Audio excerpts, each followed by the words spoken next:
में आएंगे वो महामहिमा में प्रेम को प्राप्त हो जाएंगे। महाप्रभु ऐसे प्रेममयी चर्चा में समस्त जो जीव जंतु भी हैं उनको भी निमग्न करते। व्यास मिश्र जी एक दिन संध्या काल में ठाकुर जी की धीरे से आरती के अब शरीर शिथिल हो रहा है, जाकर के स्वयं भोग पाया और हरिवंश चंद्र जो आठों पहर श्री रंगीलाल जी की सेवा में स्त्याम और समय मिलने पर मानसिक चिंतन में और समय मिलने पर जितने भी उनके निजजन उनके बीच में प्रिया प्रीतम की चर्चा और समय में जन साधारण भी आते हैं उनको सहज भक्ति का उपदेश देते। एक दिन तारा रानी जब व्यास नंदन जी स्वयं भोग पाकर के विश्राम में गए तो धीरे धीरे पान की बीड़ी की रचना करके प्रसादी करके व्यास मिश्र को पवाई और चरण सहलाने लगे। व्यास मिश्र ने तारा रानी से कहा तुम उदास क्यों दिखाई दे रहे हो? उनका भगवान श्री प्रिया प्रीतम की कृपा से सब सुख है, अब हमें अपने महल की दीवारें काटने लगी है। क्यों? क्योंकि हरिवंश को जब हम देखती हैं तो हमारे हृदय में क्षोभ होता है। व्यास मिश्र ने कहा ऐसी कैसी बात, जो हरिवंश को देखता है सब आह्लादित हो जाते हैं, सब आसक्त हो जाते हैं और तुम भी प्रसन्न होती थी, आज तुम्हें क्षोभ क्यों हो रहा है? क्योंकि हम जब अपने लाला को देखते हैं कभी वो ध्यानस्थ है, कभी आंसू बहा रहा है, कभी उन्मत्त होकर नृत्य कर रहा है, आठों पैर प्रिया प्रीतम में लगा, ये सब महल हमारे किस काम में आएगा? अगर वो इसी तरह डूबा रहा तो फिर हमारी गृहस्थी कैसे चलेगी? बहुत मनाने पर तो ऐसा हमें लाला मिला है, ये बड़े बड़े महल जो सुविधाजनक ये सब भोग सामग्री हमें काटने को दौड़ रही है।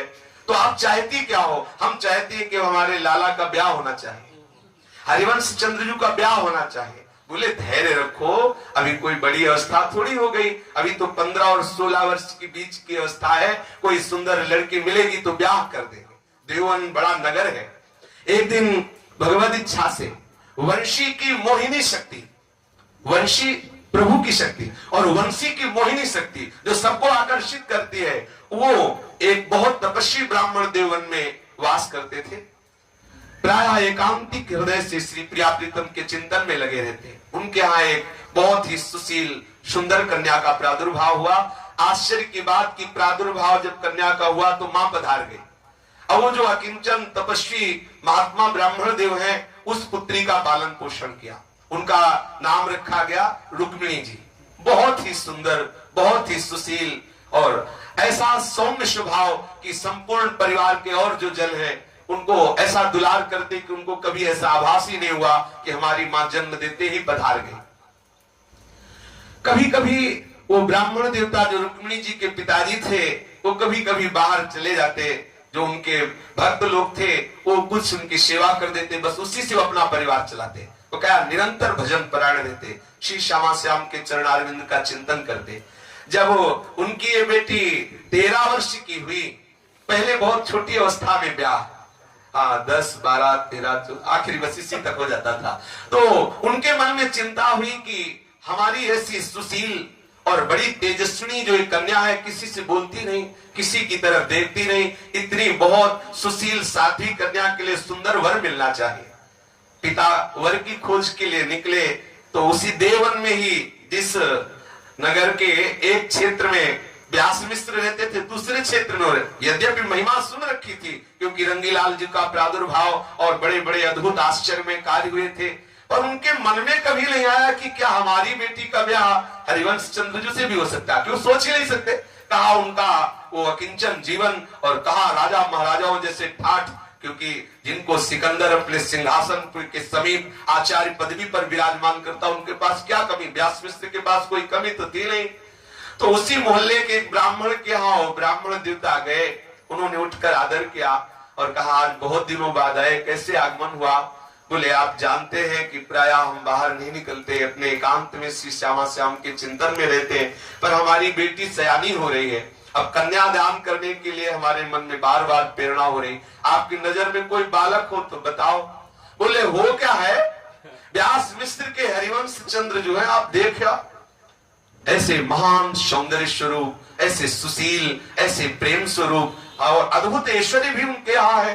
बोले वो हमारे यहाँ क्यों संबंध जोड़ेंगे? कहा उनके राजा महाराजाओं के जैसे ठाठ, कहा उनका इतना विश्वव्यापी यश, और कहा मैं अकिंचन ब्राह्मण। तो उन्होंने सलाह दी कि आप एक बार जाइए तो वहां उनसे बात तो कीजिए। वो ब्राह्मण देवता व्यास मिश्र जी के समीप आए, वो गद्दी पर विराजमान थे। राजा महाराजाओं जैसी बैठक थी व्यास मिश्र जी की। बड़े बड़े विद्वान आकर के वहां ज्योतिष की वार्ता करते थे। व्यास मिश्र जी के समीप आए। व्यास मिश्र जी ने देखा कि शरीर बहुत दुबला पतला है और बहुत ही अकिंचन नजर आ रहे हैं। व्यास मिश्र ने उनके तेज को देख के समझ लिया कोई महान तपस्वी ब्राह्मण है। आदर से उनको बैठाला, स्वागत किया। आपका कैसे आगमन हुआ, हम आपकी क्या सेवा करें? व्यास मिश्र से बहुत दीनता से ब्राह्मण देवता ने कहा, भगवान यद्यपि ये बात भी कहने लायक हम आपके सामने नहीं है, पर बहुत हिम्मत बटोर कर हम ये प्रार्थना करते हैं कि हमारी एक बेटी है, बहुत सुशील, बड़ी तेजस्विनी है, और हमारे हृदय में चाह है कि आपके जो बेटे हरिवंश चंद्र जो है, जिनका यश को संपूर्ण देवन में फैल रहा है, हम चाहते हैं कि हमारी बेटी का पाणी ग्रहण आपके हरिवंश बेटे से हो जाए। व्यास मिश्र ने कहा, ये तो बहुत बढ़िया बात है, आप संकोच क्यों कर रहे हैं? बोले संकोच इसलिए कर रहे हैं कि हमारे पास संपत्ति नहीं है कि हम आपको दहेज में कुछ प्रदान कर सके। हम तो प्रिया प्रीतम के चरणारविंद रूपी अद्भुत धन में निमग्न रहते हैं। लौकिक किसी जजमान आदि को हम पटाते नहीं है, किसी राजा महाराजाओं के यहाँ जाते नहीं, इसलिए हमारे पास लौकिक संपत्ति है। व्यास मिश्र ने कहा, श्री श्यामा श्याम की कृपा से यहाँ संपत्ति की कोई कमी नहीं, पर हमारी जो हरिवंश की माँ है तारा रानी, वो बेटी पसंद कर ले। अब जो गांगू मेघादि श्री हरिवंश चंद्रजू के निज जन और प्रिय सखाए हैं, वो दौड़ करके गए। महाप्रभु श्री रंगीलाल जी की सेवा में थे, जाके कहा कि देखो प्रभु हितजू महाराज, अब आपके ब्याह की रचना व्यास दादा कर रहे हैं। उन्होंने कहा कि यहाँ ब्याह की क्या जरूरत है, हम तो प्रिया प्रीतम के ब्याह कराने में मगन है, यहाँ अपने ब्याह की बात नहीं, यहाँ तो श्यामा श्याम के ब्याह की बात करो। बोले तो तुम बात करते रहो, व्यास जी तो बात कर रहे हैं आपके ब्याह की। हरिवंश चंद्रजू ने उधर ध्यान नहीं दिया और वो विनोदास्पद वार्ता करके गए और व्यास मिश्र से कहा, हमने संकेत में कह दिया है हरिवंश चंद्रजू से। व्यास जी ने कहा उन ब्राह्मण देवता से कि देखो, रंगीलाल जी के दर्शन कराने के लिए आप अपनी बेटी को ला सकते हैं, हमारे महल में मत लाइए, पर ठाकुर के दर्शन कराने ला सकते हैं। वहीं ये तारा रानी देख लेंगी, अगर इनको पसंद आ गई बेटी तो ब्याह निश्चित समझो, हमें किसी धन संपत्ति। ब्राह्मण देवता बहुत प्रसन्न होकर के गए और दूसरे दिन उस परम सुशील तेजस्विनी बंसी की अद्भुत आकर्षण शक्ति स्वरूपा श्री रुक्मिणी जी को लेके आए। बहुत ही लज्जावान और बहुत ही सौंदर्य प्रभा जिनके श्रीअंगों से प्रकट हो रही थी। रंगीलाल ठाकुर के दर्शन करवाए। वहीं तारा रानी ने देखा, देखते ही वो तो न्यौछावर हो गई कि बस ये तो हरिवंश चंद्रजू के ही योग्य है। एकांत में ला करके गोद भराई की और ब्राह्मण देवता से कहा, ब्याह पक्का, शुभ लगन छटवाओ, किसी पंडित की जरूरत नहीं, ये तो ज्योतिषाचार्य है खुद व्यास जी, आप इनसे लगन छटवाओ, कोई ये दहेज की जरूरत नहीं, बस हमारे बेटे का ब्याह करने की योग्य जो कन्या है इससे ब्याह हो जाए। ब्याह तय हो गया। अब जब ब्याह तय हुआ तो जो अकिंचन ब्राह्मण थे वो जहां कभी निकलते तो उनका बड़ा आदर होता। तो कीर्ति चंद नाम के एक सूबेदार थे, बड़े धनी मानी थे।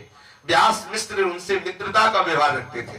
व्यास मिश्र ने निमंत्रण दिया कि हमारे लाला हरिवंश का ब्याह अमुक ब्राह्मण से इसी देवन में तय हुआ है, आप अमुक तारीख को पधारे। जब उनको पता चला तो बोले, अरे वो तो हमारे पूज्य ब्राह्मण है, अब हम लड़के के पक्ष से नहीं, अब हम लड़की के पक्ष से होंगे। और वो सूबेदार थे, कुछ संपत्ति थी। उन्होंने कहा व्यास मिश्र से कि अब आप चिंता मत कीजिए, आप अपने बिल्कुल उसी तैयारी से बारात लेके आइए, लड़की पक्ष से हम आपका स्वागत करेंगे, हमारा आपकी तरफ से नहीं, हमारा लड़की पक्ष से आपका स्वागत होगा। बहुत ही धूमधाम से हरिवंश चंद्रजू का ब्याह तय किया गया। हरिवंश चंद्रजू दूल्हे के रूप में, बंसी अवतार हरिवंश महाप्रभु जब दूल्हे के रूप में जो देखे न्यौछावर हो जाए। प्रियाजू की दासी सहचरी है। तो विशेष जो विद्वान जन थे उनके मध्य में पाणी ग्रहण संस्कार श्री रुक्मिणी जी और हरिवंश चंद्रजू का हुआ। सुंदर वर वधू के दर्शन करके जितने भी नगरवासी देवन के हैं सब महान आनंद का अनुभव कर रहे हैं। आज हरिवंश चंद्रजू और श्री रुक्मिणी जी के दर्शन करके तारा रानी का हृदय शीतल हो रहा है। जब महाप्रभु हरिवंश चंद्रजू और श्री रुक्मिणी जी घर में पधारी तो श्री तारा रानी और व्यास नंदन बड़ा अद्भुत उत्सव कर रहे हैं, संत महात्मा और ब्राह्मणों का स्वागत कर रहे हैं, ठाकुर का नाम कीर्तन हो रहा है। और हरिवंश चंद्र जो आठों पहर श्री रंगीलाल जी की सेवा में मगन रहते, हर समय प्रिया प्रीतम के प्रेम रस की वार्ता करते रहते। कुछ समय व्यतीत होने पर श्री रुक्मिणी जी के गर्भ से एक महान तेजस्वी बालक प्रकट हुआ, जिसका नाम बनमाली दास रखा, जो बनचंद महाप्रभु के नाम से जाने गए। फिर कुछ समय व्यतीत हुआ तो श्री गोपीनाथ जी प्रकट हुए, जो श्री ध्रुवदास जी के गुरुदेव पद पर विराजमान हुए। थोड़ा समय और व्यतीत होने पर श्री हरिवंश चंद्र जी की 16 वर्ष की अवस्था में ब्याह हुआ, 7 और 8 वर्ष की अवस्था में यज्ञोपवीत हुआ और 16 वर्ष की अवस्था में ब्याह हुआ। कुछ समय बाद श्री कृष्णचंद्र महाप्रभु का प्रादुर्भाव हुआ और एक सुंदर कन्या साहित्य नाम की कन्या का प्रादुर्भाव हुआ।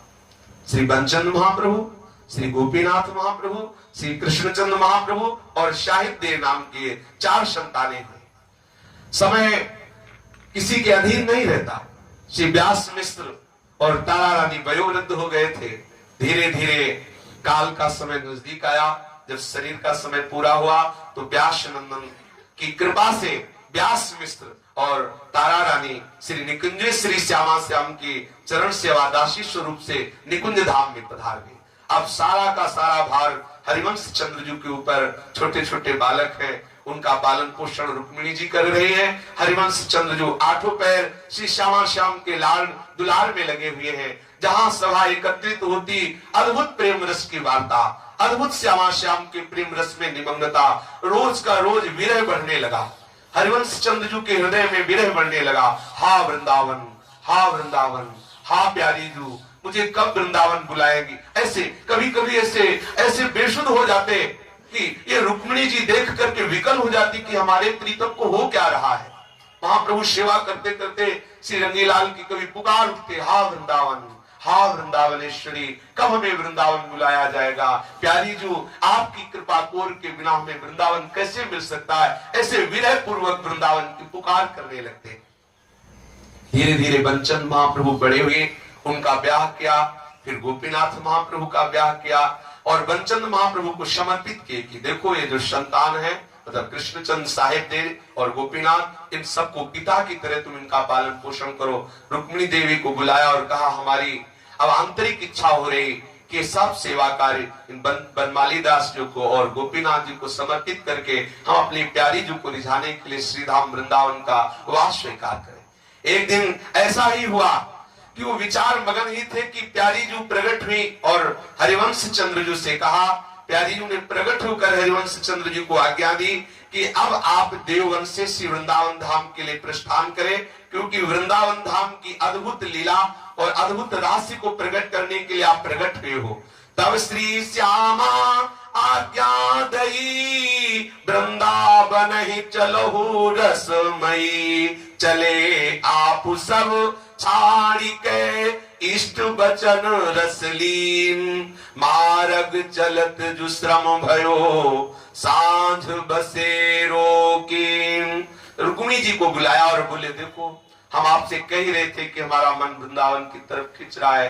हमारे गुरुदेव श्री राधिका स्वामिनी जी ने आज हमें आदेश किया है कि आप वृंदावन। अब बेटा ये जो कर्तव्य है ये हमें प्रेरित कर रहा है और वो आप अंदर बैठ करके आप हमें संभालते रहिएगा कि मैं आपके चरणों का चिंतन करते हुए, रंगीलाल ठाकुर की सेवा करवाते हुए, इन बच्चों को जिस मार्ग में आपने चलाया है मैं इनका दर्शन करते हुए आपके चरणों में लीन होना चाहती हूँ। कि ये जो चारों बच्चे हैं ये महान भागवत हैं, आपके अंश से प्रकट हुए हैं, इनको सदैव प्रियालाल के चिंतन में निमग्न रखे। हमको ऐसी सामर्थ्य दीजिए और हम सदैव आपका चिंतन करती रहे। रुक्मिणी जी को ऐसा श्री हरिवंश चंद्र जी ने जब देखा भाव तो समझा दिया कि ठीक है, जिस राग पूर्वक तुम अपने इन बच्चों का पालन करोगी उसी से तुम्हें अनुराग का अनुभव हो जाएगा। क्यों? क्योंकि ये चारों प्रियालाल के चिंतन में डूबे हुए हैं। बनचंद महाप्रभु बच्चापन से ही श्री प्रिया प्रीतम के प्रेम, वही यहाँ आज राधा वल्लभ लाल जी जो विराजमान है उनकी जो गद्दी परिपाटी है, सबसे पहले बनचंद महाप्रभु यहाँ के गद्दीधर तिलकैत थे। श्री बनचंद महाप्रभु, श्री कृष्णचंद महाप्रभु, श्री गोपीनाथ महाप्रभु, ये सब महाप्रेम में निमग्न, क्योंकि प्रेम स्वरूप बंसी के अंश से प्रकट हुए। हरिवंश महाप्रभु ने एक क्षण में समस्त परिवार के जो राग का त्याग करके और वृंदावन के लिए विकल होकर चल पड़े। जो ही देवन वासियों ने सुना, हजारों की संख्या में भीड़ एकत्रित हो गई। हे हरिवंश चंद्रजू, हम आपके बिना देवन में नहीं रह सकते। यदि आप वृंदावन जाएंगे तो हम सब देवनवासी भी वृंदावन जाएंगे। महाप्रभु ने कहा कि देखो, अभी हमें जाने दीजिए, आप जब वृंदावन आएंगे तो हम सबको वृंदावन वास प्रदान करेंगे। प्रिया प्रीतम के चरणारविंद का वहां भी जस कहेंगे, पर अब हम रुक नहीं सकते और सबको साथ लेके चल नहीं सकते।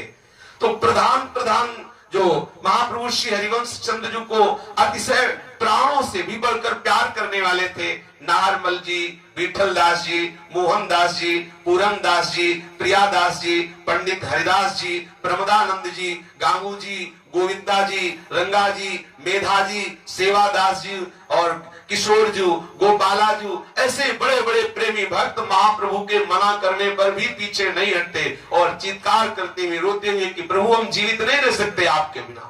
हरिवंश महाप्रभु ने उन सबको साथ लेकर के श्री वृंदावन धाम का चिंतन करते हुए, वृंदावन के पावन यश का स्मरण करते हुए, प्यारी जी के गोरे चरण आरविंद में डूबे हुए आगे बढ़ते चले जा रहे। संध्या काल हुआ, चिरथावल ग्राम के समीप महाप्रभु विश्राम कर रहे।